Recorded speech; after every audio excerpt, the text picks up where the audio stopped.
Bérénice, que tout le monde surnommait Bébé Aubépine, traversait le lycée du ruisseau Harmonie comme une âme en peine, sa silhouette menue presque invisible au milieu de la foule grouillante. À peine plus d'1,55 m, affichant une cascade de boucles rousses, flamboyantes et des lunettes surdimensionnées qui glissaient sans cesse sur son petit nez retroussé, elle avait perfectionné l'art de se fondre dans le décor. Ses vêtements amples avalaient sa silhouette fine et elle serrait les bretelles de son vieux sac à dos comme une bouée de sauvetage dans la jungle du lycée. À l'insu de ses camarades, chaque lundi et mercredi soir depuis près de 10 ans, Bébé disparaissait dans le dojo du vieux chêne à quelques pâtés de maison de là où elle avait maîtrisé l'aïkido et le jujutsu. Sa mère l'y avait inscrite après que des brutes lui avaient volé son argent de poche, mais Bébé gardait ses compétences secrètes à l'école. La jeune fille, timide, qui rougissait quand on lui parlait, était la même personne qui pouvait désarmer un agresseur et exécuter des projections qui impressionneraient des artistes martiaux chevronnés. Le lycée du ruisseau Harmonie occupait 8 hectares dans la campagne normande, ses bâtiments en planches patinées et ses champs envahis par la végétation dégageant un charme rustique. L'école se vantait de son équipe d'échecs primée et de ses statistiques impressionnantes en matière de bourse d'études, mais comme tout endroit, elle avait des zones d'ombre hors de la vue du personnel. Les gradins délabrés derrière le terrain de baseball, avec leurs coins cachés et leurs angles morts, étaient un refuge pour ceux qui s'en prenaient aux faibles. La vieille salle d'art près de la chaufferie, toujours mal éclairée et rarement visitée, offrait un autre refuge à ceux qui préféraient faire du mal aux autres en secret. Bébé fréquentait le ruisseau Harmonie depuis 2 ans, depuis que sa famille avait déménagé en Normandie, lorsque sa mère avait hérité de la ferme de sa grand-mère. Elle espérait un nouveau départ, mais en quelques jours, elle était involontairement devenue une cible.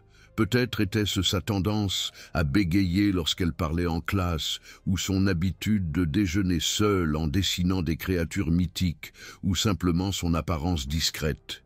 Quelle qu'en soit la cause, elle attirait des élèves qui aimaient rendre les autres malheureux. Cédric Marteau. Le maire dominait la hiérarchie de l'école avec une arrogance alimentée par sa taille imposante d'1,90 m.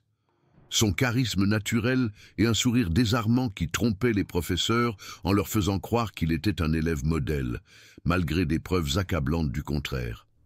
Ses cheveux châtains mi-longs étaient toujours parfaitement ébouriffés, et il portait sa veste de l'équipe de rugby comme un insigne d'honneur, des écussons proclamant son statut de capitaine de l'équipe et de délégué de classe.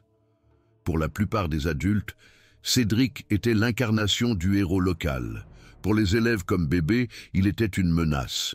Pour soutenir Cédric, il y avait ses 2 acolytes les plus proches, Point, Nérac, un valet de ferme costaud dont l'humour tournait autour de l'intimidation physique, et Florent Aiguille Durand, dont les remarques cinglantes pouvaient dévaster avec une précision chirurgicale. Le trio avait affiné ses méthodes au fil des ans, sachant précisément jusqu'où aller sans déclencher de conséquences graves. C'étaient des bourreaux rusés, ce qui les rendait bien plus dangereux que les voyous typiques qui finissaient par être suspendus. Le premier incident s'était produit pendant la première année de Bébé, lorsqu'elle avait accidentellement renversé son eau de peinture sur les bottes de chantier flambant neuves de Cédric en cours d'art plastique. Son visage avait viré au rouge écarlate d'embarras, et alors qu'elle épongeait frénétiquement le dégât, Cédric avait souri d'un air suffisant, tandis que Florent avait fait une remarque acerbe sur le fait qu'elle devrait peut-être s'en tenir au cahier de coloriage. Point avait accidentellement renversé son chevalet, éclaboussant son dessin au fusain de boue provenant de ses bottes. L'ensemble de l'épisode avait duré 1 minute, mais il avait établi un schéma qui allait définir les 2 années suivantes de la vie de Bébé. Au début, les incidents étaient peu fréquents et relativement mineurs. Une bousculade dans le couloir qui l'avait fait trébucher contre la vitrine des trophées. Des remarques désobligeantes sur ses œuvres d'art ou ses vêtements, juste assez fortes pour que les élèves proches les entendent et ricanent. Son carnet de croquis accidentellement déchirée en deux pendant le cours, la laissant ramasser les morceaux tout en luttant contre les larmes. Chaque événement était soigneusement conçu pour être négligeable, explicable comme un accident ou une taquinerie innocente si un adulte l'interrogeait. La première réaction de bébé était précisément ce qu'il voulait. Elle absorbait les insultes en silence, nettoyait leurs dégâts et s'efforçait encore plus de devenir invisible. Elle s'était convaincue que riposter ne ferait qu'aggraver les choses, qu'attirer l'attention ferait dégénérer la situation hors de son contrôle. Plus important encore, elle avait promis à sa mère, lorsqu'elle l'avait inscrite aux arts martiaux, qu'elle n'utiliserait jamais son entraînement pour blesser qui que ce soit, à moins que sa vie ne soit en réel danger. Les arts martiaux, c'est le respect et l'équilibre, avait souligné sa mère. Ce n'est pas la bagarre, c'est la recherche de la paix intérieure. Ces mots résonnaient dans ses pensées chaque fois que Cédric et ses amis testaient ses limites, même si une partie d'elle aspirait à démontrer ce dont elle était capable. Madame Dubois, sa professeure d'histoire, remarquait occasionnellement des égratignures sur les genoux de bébé et lui demandait si tout allait bien à la maison. Monsieur Martin, le professeur d'atelier, voyait comment bébé grimaçait chaque fois que des élèves s'approchaient trop près pendant les projets de groupe. Mais lorsqu'on lui demandait des détails, bébé avait toujours des explications plausibles. Elle était maladroite, elle se faisait facilement des bleus, elle préférait simplement sa propre compagnie. Les adultes voulaient la croire parce que l'alternative signifiait reconnaître un problème grave qui se produisait sous leur nez. Et l'intervention signifiait de la paperasse et des conversations embarrassantes avec les parents d'élèves populaires. D'autres élèves le remarquaient aussi, mais leurs réactions variaient. Certains éprouvaient une véritable sympathie pour bébé, mais avaient trop peur de devenir eux-mêmes des cibles pour intervenir. D'autres trouvaient un amusement morbide à regarder quelqu'un d'autre absorber la négativité qu'il pourrait autrement recevoir. Quelques-uns semblaient trouver du réconfort, à savoir qu'ils n'étaient pas tout en bas de l'échelle sociale. L'effet spectateur prospérait dans les couloirs du lycée du Ruisseau Harmonie, où chacun apprenait que la réponse la plus sûre face à la cruauté était de détourner le regard et de passer son chemin. Alors que la deuxième année se poursuivait, les incidents s'intensifiaient. Cédric et ses amis devenaient plus audacieux, sentant peut-être que bébé ne les dénoncerait jamais ou ne riposterait jamais. Ils commençaient à planifier leur rencontre pour un maximum d'humiliation. Pendant l'heure du déjeuner où il y avait foule, Point accidentellement faisait trébucher bébé alors qu'elle portait sa soupe, en voyant le bouillon éclabousser et les petits pains rebondir sur le sol. Toute la cantine se tournait pour regarder, certains ricanant, d'autres grimaçant d'un embarras par procuration, tandis que bébé s'agenouillait pour nettoyer le dégât avec des serviettes qui se désintégraient dans la soupe renversée. La vieille salle d'art, près de la chaufferie, était devenue leur endroit préféré pour les abus verbaux. L'acoustique réverbérante amplifiait leurs rires et leurs insultes dans tout l'espace, mais l'endroit était suffisamment isolé pour qu'aucun professeur ne soit jamais témoin de leurs interactions. Ils avaient découvert que l'itinéraire de bébé vers le cours de poterie de la 7e heure la faisait passer par cet endroit, et ils avaient commencé à coordonner leurs mouvements pour l'intercepter. Florent faisait des commentaires sur ses dessins, ses vêtements, la prétendue pauvreté de sa famille, d'après ses jeans de seconde main et ses baskets usées. Point suggérait des améliorations à son apparence, se demandant à voix haute si elle avait déjà envisagé d'abandonner les lunettes ou de se faire une coupe de cheveux décente, ou peut-être simplement d'abandonner l'école. Cédric jouait le rôle du raisonnable, disant occasionnellement à ses amis de se calmer, sans rien faire pour les arrêter. À travers tout cela, bébé endurait. Elle avait développé des stratégies de survie, des itinéraires alternatifs à travers l'école, un timing précis des mouvements et une armure mentale qu'elle revêtait chaque matin avant d'entrer dans les portes du Ruisseau Harmonie. Elle se plongeait dans l'art, maintenant une moyenne générale presque parfaite qui la mettait en lice pour une bourse d'études artistiques, comme si l'excellence artistique pouvait en quelque sorte la protéger de la cruauté sociale.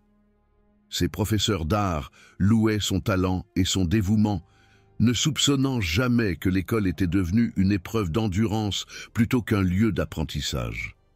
À la maison, Bébé poursuivait son entraînement aux arts martiaux avec une ferveur accrue. Le vieux chêne remarquait sa concentration accrue pendant les séances d'entraînement, la façon dont elle canalisait ses émotions dans des mouvements précis. Il enseignait les arts martiaux depuis plus de 40 ans et reconnaissait les signes d'une personne qui traitait sa colère et sa frustration. Mais lorsqu'il s'enquérait doucement de sa vie, en dehors du dojo, Bébé esquivait avec la même habileté qu'elle utilisait pour dévier les coups pendant l'entraînement.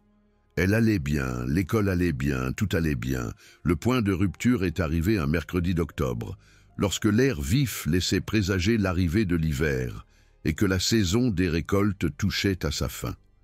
Bébé avait anticipé ce jour particulier parce qu'Ondine Rivière, une nouvelle élève qui avait été transférée au début de l'année, l'avait invitée à collaborer à une fresque pour la prochaine fête de l'école.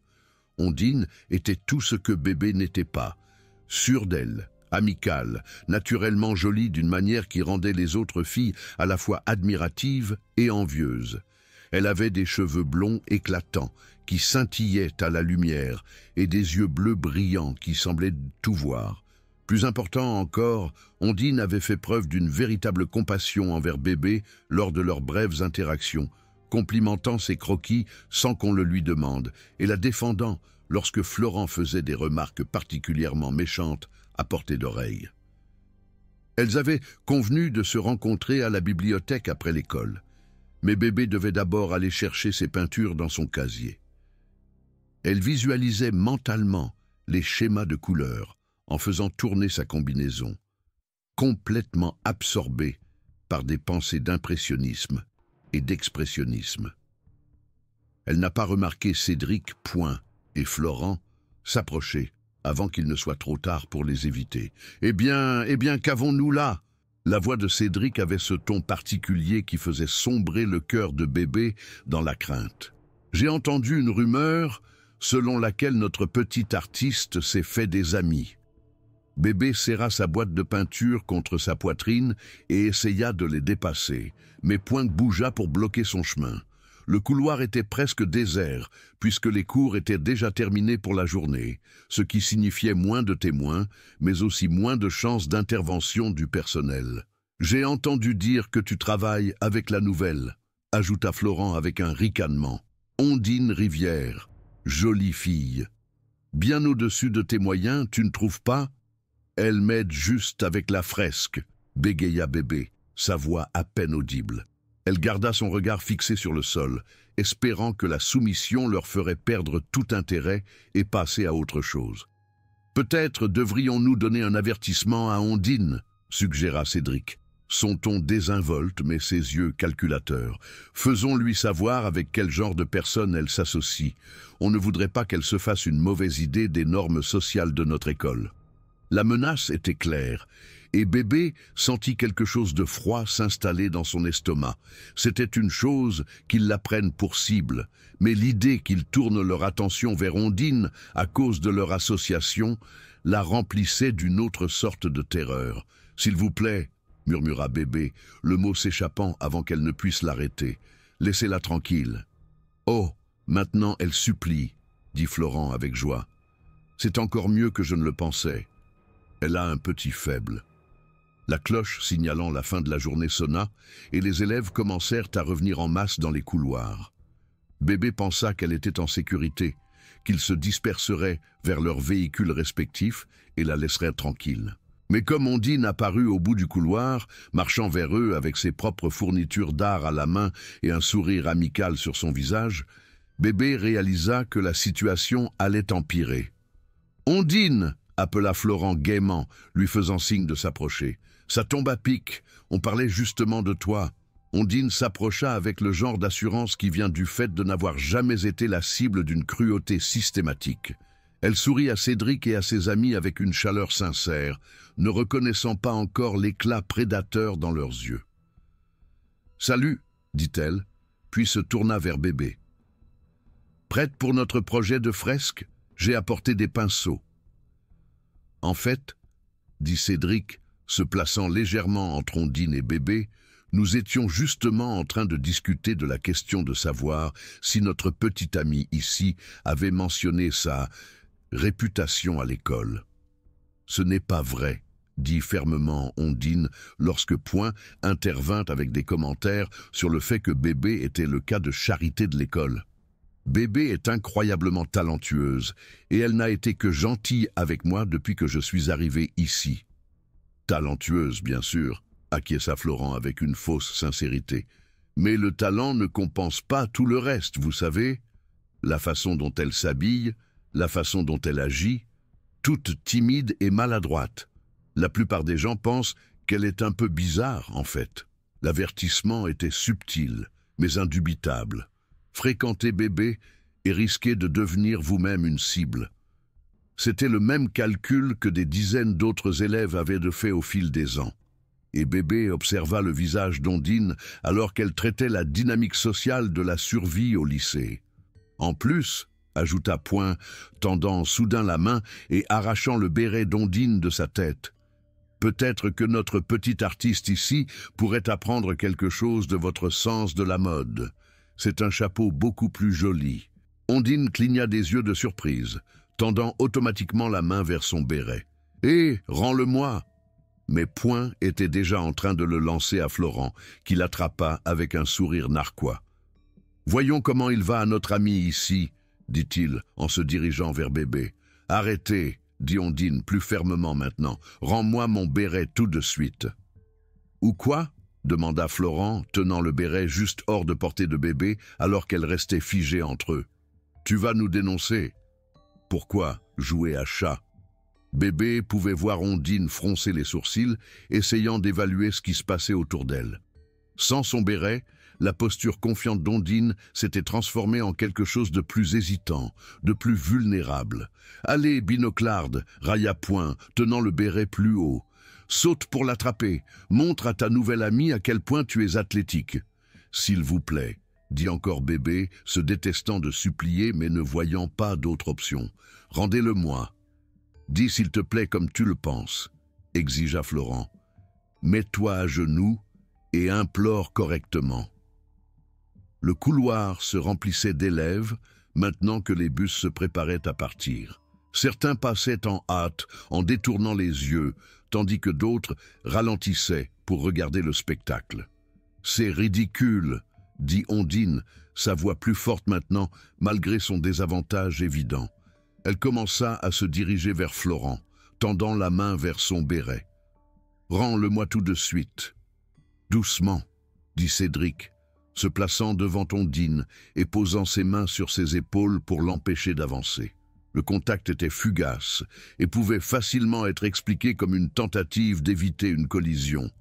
Mais bébé vit Ondine tressaillir légèrement au contact inattendu. Ce tressaillement a tout déclenché. À ce moment-là, bébé vit son propre avenir se refléter dans le visage d'Ondine. Elle vit l'érosion progressive de la confiance, les considérations attentives sur les couloirs à éviter, la lente transformation d'une nouvelle venue extravertie en une victime prudente. Elle vit Ondine apprendre à se faire plus petite, plus silencieuse, plus invisible, tout cela pour éviter l'attention des garçons qui trouvaient du plaisir dans la peur des autres. Quelque chose se solidifia dans l'esprit de bébé avec une parfaite clarté. Elle avait passé 2 ans à se dire que son entraînement aux arts martiaux était pour le respect et l'équilibre, que la violence n'était jamais la réponse, que s'élever au-dessus de leur niveau était le choix moral. Mais en regardant les mains de Cédric sur les épaules d'Ondine, en voyant le regard calculateur dans les yeux de Florent alors qu'il tenait le béret juste hors de portée, elle réalisa que son inaction n'était pas noble, mais de la complicité. En refusant de se défendre, elle leur avait permis de perfectionner leurs techniques sur elle avant de les retourner contre quelqu'un d'autre. Le bruit du couloir sembla se dissoudre en un bruit de fond statique alors que bébé prenait sa décision. Le vieux chêne lui avait appris que les arts martiaux servaient à se protéger et à protéger les autres du mal. Il lui avait également appris que parfois la réponse la plus respectueuse était celle qui arrêtait une menace avant qu'elle ne puisse s'aggraver. « Rendez-lui le béret !» dit Bébé, sa voix portant une nouvelle fermeté qui fit regarder Florent avec surprise. « Excuse-moi !» Florent rit. « La souris vient de rugir. J'ai dit « rendez-lui le béret !» répéta Bébé, avançant. Sa posture avait subtilement changé, son poids se répartissant uniformément dans une position qui semblait détendue, mais qui permettrait un mouvement explosif dans n'importe quelle direction. « Ou quoi ?» demanda Point, se déplaçant pour la flanquer. « Tu vas nous dénoncer au proviseur ?» Bébé regarda Ondine, qui fronçait toujours les sourcils dans leur direction, essayant de suivre la conversation au son. Elle pensa à tous les élèves qui avaient été témoins de son humiliation au fil des ans, qui avaient appris par son exemple que les brutes ne subissaient aucune conséquence pour leurs actes. « Où je vais le reprendre ?» dit-elle simplement. Les mots restèrent en suspens pendant un instant, et Bébé put voir l'instant précis où Cédric, Point et Florent réalisèrent que quelque chose de fondamental avait changé. La jeune fille, tranquille, qui avait absorbé leurs abus pendant 2 ans, les regardait avec des yeux fixes qui ne contenaient aucune trace de peur. « Tu vas le reprendre ?» répéta Cédric, comme si le concept était si étranger qu'il avait besoin de l'entendre à nouveau pour le croire. « C'est exact », dit Bébé, faisant un autre pas en avant. Florent tint le béret plus haut, souriant d'un air suffisant. « J'aimerais bien te voir essayer, Binoclarde. » Ce qui s'est passé ensuite a pris moins de 3 secondes, mais pour les élèves qui regardèrent dans le couloir, cela a semblé se dérouler au ralenti. Bébé avança avec la grâce fluide de quelqu'un qui avait passé des années à pratiquer les mêmes mouvements, jusqu'à ce qu'ils deviennent un instinct. Sa main gauche se leva pour saisir le poignet de Florent, non pas avec la prise frénétique de quelqu'un qui tend la main vers un objet, mais avec la prise contrôlée de quelqu'un qui comprenait l'effet de levier et la manipulation des articulations. Le sourire suffisant de Florent vacilla lorsqu'il sentit la pression sur son poignet, une sorte d'inconfort particulier qui indiquait que son adversaire savait précisément quel nerf cibler. Avant qu'il ne puisse réagir, la main droite de Bébé attrapa le béret, tandis que sa main gauche appliquait juste assez de pression pour le faire lâcher prise par réflexe. « Qu'est-ce que c'est que ça ?» Point s'avança, mais s'arrêta lorsque Bébé se tourna pour lui faire face. Elle tendit le béret à Ondine avec une douce attention, son mouvement si doux qu'il semblait répéter. « Ça va ?» demanda-t-elle, sa voix douce exprimant une sincère inquiétude. Ondine remit son béret et cligna des yeux alors que le monde revenait au point. Lorsqu'elle regarda Bébé, son expression exprimait de la surprise, de la gratitude et quelque chose qui aurait pu être de l'admiration. « Je vais bien », dit Ondine. « Merci. » Le simple échange sembla enrager Florent, qui se frottait le poignet et regardait Bébé avec une hostilité nouvelle. « Tu te crois forte maintenant ? Tu penses que saisir le poignet de quelqu'un fait de toi une dure à cuire ? Je pense que prendre le béret de quelqu'un fait de toi une brute, répondit calmement Bébé, et je pense que ça s'arrête maintenant. Ça s'arrête quand nous disons que ça s'arrête, dit Cédric, sa voix portant une pointe qui n'était pas là auparavant. En fait, dit Bébé, croisant son regard directement pour ce qui lui sembla être la première fois depuis des années, ça s'arrête maintenant. Le couloir était devenu plus silencieux, alors que de plus en plus d'élèves s'arrêtaient pour regarder. Certains avaient sorti leur téléphone, sentant que ce qui se passait pourrait valoir la peine d'être enregistré. « Tu sais quel est ton problème ?» dit Cédric, se rapprochant de Bébé. « Tu ne comprends pas ta place ici. Tu ne comprends pas comment les choses fonctionnent. »« Je comprends parfaitement, » répondit Bébé. « Vous vous en prenez aux gens qui, selon vous, ne riposteront pas. Et quand quelqu'un finit par le faire, vous ne pouvez pas le supporter. » Point se déplaça à gauche de Bébé tandis que Florent tourna à sa droite et elle reconnut immédiatement la formation. C'était le même positionnement triangulaire que les prédateurs utilisaient pour isoler et intimider leur proie, conçu pour faire sentir à la cible qu'elle était encerclée et dépassée. Il y a 2 ans, cela aurait fonctionné.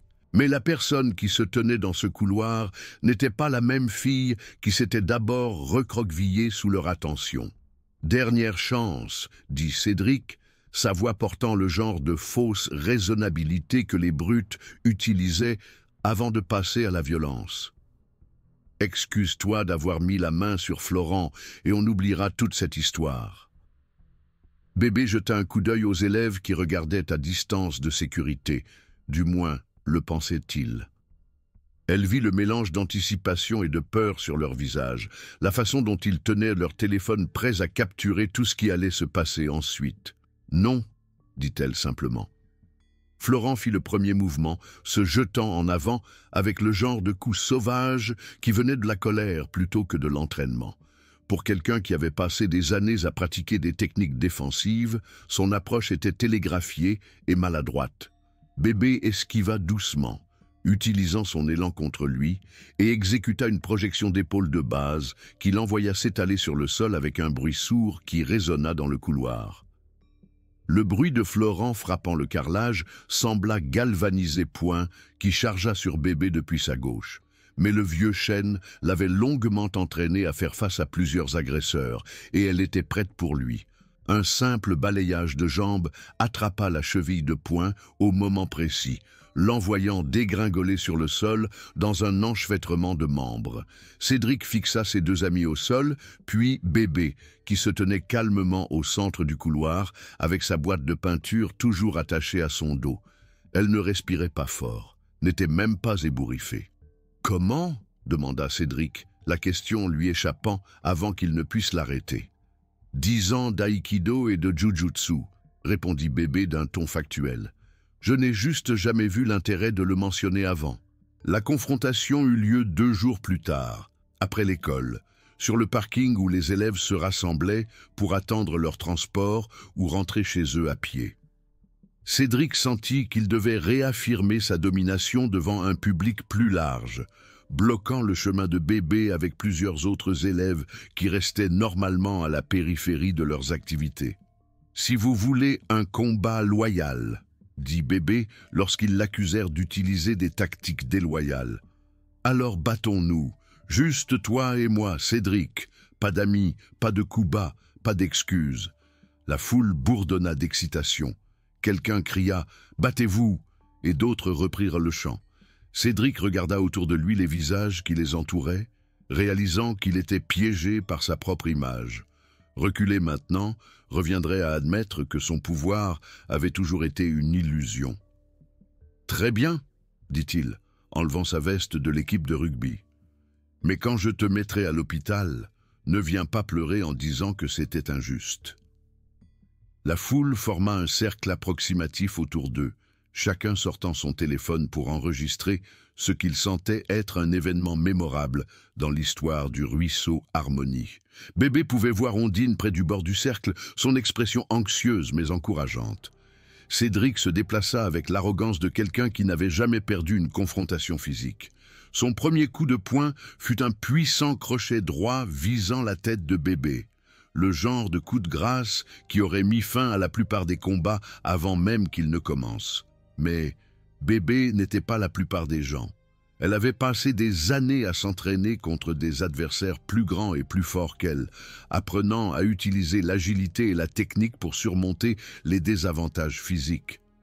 Elle esquiva le coup de poing de Cédric avec une subtile rotation de son torse, laissant son poing siffler devant son épaule, assez près pour sentir la chaleur de son passage. Le raté déséquilibra Cédric, et Bébé profita de sa vulnérabilité momentanée pour porter un coup de paume précis à sa poitrine. Ce n'était pas un coup dévastateur, mais c'était suffisant pour le faire chanceler et le forcer à reculer, haletant à la recherche d'air. Bébé se déplaça comme de la fumée, se faufilant autour de ses attaques avec une efficacité de mouvement qui la rendait presque gracieuse par rapport à ses efforts de plus en plus frénétiques. Toutes les quelques secondes, elle se précipitait avec une frappe rapide de sa propre initiative. une poussée du bout des doigts dans sa gorge, un coup de genou dans son aine, une frappe rapide sur son poignet qui engourdissait temporairement sa main. Alors que Cédric devenait de plus en plus essoufflé et désespéré à chaque échange, Bébé restait calme et concentré, transpirant à peine malgré l'intense effort physique. « Arrête-toi et batte-toi !» cria Cédric de frustration, se jetant sur elle dans un tacle qui aurait pu fonctionner contre un adversaire non entraîné. Bébé esquiva sans effort et utilisa son élan pour l'aider à s'écraser contre la clôture en bois qui bordait le parking. Le bruit d'éclatement de son impact fit taire la foule pendant un moment, et lorsque Cédric se retourna, du sang coulait d'une entaille sur sa joue, là où il avait heurté la clôture. « Je me bats », répondit calmement Bébé. « Voilà à quoi ressemble un vrai combat. » Ce qui suivit fut une démonstration plutôt qu'un combat. Bébé se déplaça avec la précision fluide de quelqu'un qui avait consacré des milliers d'heures à perfectionner ses compétences, tandis que Cédric s'agitait avec l'énergie désespérée de quelqu'un qui regardait sa réputation s'effondrer en temps réel. Elle contrôlait la distance entre eux sans effort, restant juste hors de portée de ses attaques tout en portant ses propres coups avec une précision chirurgicale. La fin arriva lorsque Cédric, poussé par le désespoir et la fierté blessée, ramassa une pierre sur le parking et la lança sur la tête de Bébé. C'était une escalade dangereuse qui franchissait la ligne du combat de cour d'école pour devenir une agression potentielle avec une arme mortelle. Bébé se baissa sous le projectile et réduisit la distance entre eux en 2 pas rapides. Sa réponse fut rapide et décisive. Un coup de pied circulaire qui frappa Cédric en plein sur la mâchoire et l'envoya voler en arrière pour atterrir lourdement sur l'asphalte. Cette fois, il ne se releva pas immédiatement. Le parking était complètement silencieux maintenant, à l'exception du bruit de la respiration saccadée de Cédric. Il était allongé sur le dos, regardant le ciel, tandis que Bébé se tenait au-dessus de lui, les poings toujours levés dans une posture défensive. « Reste à terre », dit-elle doucement, mais sa voix portait clairement dans le silence. Pendant un instant, il sembla que le combat était terminé. Cédric semblait vaincu, sa poitrine se soulevant alors qu'il luttait pour reprendre son souffle. La foule attendit de voir si Bébé allait profiter de son avantage, si elle allait porter le genre de coup de grâce brutal qui consoliderait sa victoire et son humiliation. Mais alors que Cédric luttait pour se relever, alors qu'elle voyait la véritable peur dans ses yeux pour la première fois, Bébé fit un choix différent. Au lieu de frapper à nouveau, elle recula et abaissa ses mains. « C'est fini », dit-elle, s'adressant non seulement à Cédric, mais à toute la foule qui s'était rassemblée pour regarder. « On en a fini ici. » 2 semaines après l'incident du parking, Bébé fut surprise de trouver Cédric, qui l'attendait près de son casier après l'école. Il se tenait à une distance respectueuse, les mains enfoncées dans ses poches, et son arrogance habituelle remplacée par quelque chose qui ressemblait inconfortablement à de la honte. « Je voulais m'excuser, » dit Cédric, les mots sortant à la hâte. « Pour tout, pour les 2 dernières années, pour ce qu'on t'a fait, pour avoir été une brute. Je n'ai pas vraiment d'excuses pour ça. Je pensais juste que c'était drôle, je suppose. Je pensais que ça me rendait cool ou dur ou quoi que ce soit. » Il secoua la tête. « Je n'ai jamais vraiment pensé à la façon dont ça t'affectait. »« Qu'est-ce qui a changé ?» demanda Bébé.